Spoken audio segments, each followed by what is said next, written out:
बाळकृष्ण जोशी निवडणूक प्रक्रिया पक्षांतर्गत निवडणूक प्रक्रिया पार पाडण्यासाठी इथं पाचारण करतो।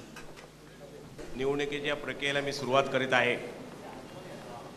शिवसेना पक्षप्रमुख म्हणून एक पदासाठी मी निवडणूक जाहीर केली होती।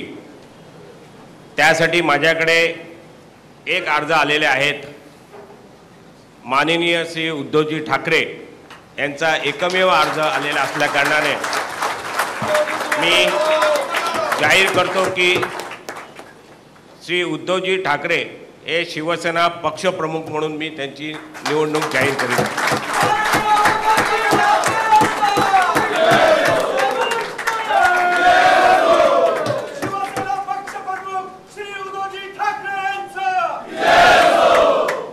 शिवसेनेच्या राष्ट्रीय कार्यकारिणीसाठी 14 पदांपैकी मी 9 पदांसाठी निवडणूक जाहीर केली होती आणि त्यासाठी माझ्याकडे 9 अर्ज आलेले आहेत आणि त्यामुळे मी या सर्व उमेदवार हे निवडून आले असे घोषित करीत आहे। त्यांची नावं खालीलप्रमाणे आहे। माननीय डॉक्टर श्री मनोहर जोशी, माननीय श्री सुधीर जोशी, माननीय श्री दत्ताजी नलावडे, माननीय श्री लीलाधर ढाके, माननीय श्री सुभाष देसाई, माननीय श्री रामदास कदम, माननीय श्री दिवाकर रावते, माननीय श्री संजय राऊत आणि माननीय श्री गजानन कीर्तिकर या 9 लोकांचे अर्ज आल्यामुळे मी हे शिवसेनेच्या राष्ट्रीय कार्यकारिणीचे सदस्य म्हणून ते निवडून आलेले आहेत असं मी जाहीर करतो।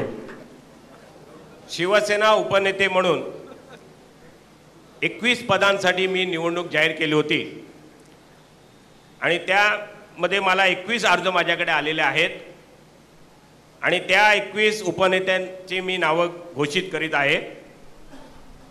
श्री अनंत गीते, श्री अरविंद सावंत, श्री रवींद्र मिर्लेकर, श्री राम बंकाल, श्री अनंत तरे, श्री विश्वनाथ नेरुरकर, श्री सूर्यकांत महाडिक, श्री विलास अवचट, श्री चंद्रकांत खैरे, श्री विनोद घोसाळकर, श्री सुरेश प्रभू, श्री आनंदराव अडसूळ, श्री गुलाबराव पाटील, श्री बबनराव घोलप, श्री अनिल राठोड, श्री अशोक शिंदे, श्री यशवंत जाधव, डॉक्टर नीलम गोरे, सौ विशाखा राऊत, सौ मीना कांबळी आणि श्री विजय कदम हे 21 लोकांचे अर्ज माझ्याकडे आले आहेत आणि ते 21 लोक निवडून आलेले आहेत असं मी जाहीर करतो।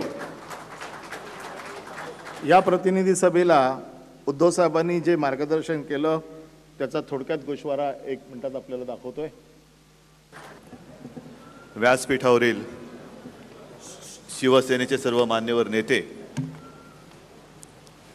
आणि जमलेल्या माझ्या बांधवांनो, भगिनींनो आणि मातांनो,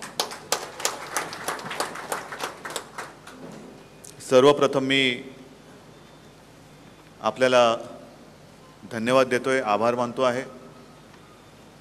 एक मोठी जबाबदारी आपण सर्वांनी माझ्या खांद्यावरती सोपवलेली आहात। मगाशी गेल्या काही वर्षातल्या वाटचालीचा उल्लेख झाला आणि या उल्लेखामध्ये 2003ला जी पहिली आपली प्रतिनिधी सभा झाली, जिथे किंबहुना माझी कार्यकारी प्रमुख म्हणून निवड झाली महाबळेश्वरमध्ये, त्या बैठकीला त्या क्षणी शिवसेना प्रमुख हजर नव्हते, नंतर आले आणि त्याने आपल्याला सर्वांना विचारलं की बाबा जे काही घडले तुम्हाला सगळ्यांना मंजूर आहे ना। आज मी आपल्याला सर्वांना विचारतोय, जे काही घडले आपल्याला सगळ्यांना मंजूर आहे ना?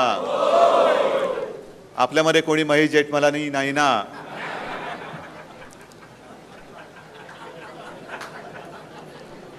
नाही, विचारलेलं बरं, कारण नंतर मग कुणाला काही सुचायला नको।